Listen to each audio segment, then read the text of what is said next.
29. marca 1874 se je v Kamniku, v takratni Avstro-Ogrski, rodil Rudolf Meister, ena naših največjih in najpomembnejših vojaških osebnosti.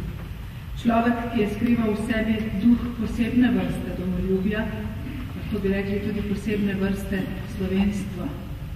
Ko je zaslutil čas, ki bi pripomogel k večji moči in samostojnosti slovenskega naroda, je uporabil vse svoje vojaško znanje in sposobnosti poveljevanja za boj za slovensko severno mejo. Ko je začutil, da se je njegova Slovenija nekako zataknila ali da se zatika v ovinke nove države, kasneje poimenovane tudi kraljevina Srbov, Hrvatov in Slovencev, je svojo bolečino in nestrinjanje izrazil v pesmi. Biti bojevnik in biti poet.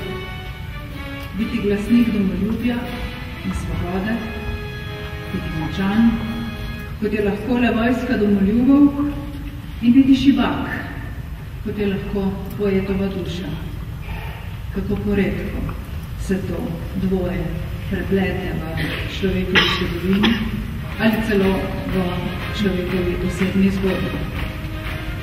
Spoštovani gospe in gospodje, v slovenski vojski smo razumeli, da je prav to dvoje, torej biti bojevnik in biti domoljub, potrebno vsaditi v temelj vojaškega organiziranja za obrambo domovine.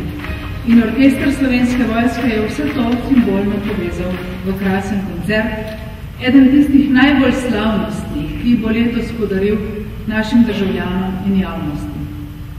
Člani vojaškega orkestra imajo namreč na stotine nastopov v enem letu, takrat, ko njihova glasba zazveni v Cankarjevem domu, takrat vemo, da je dogodek še prav posebej pomemben.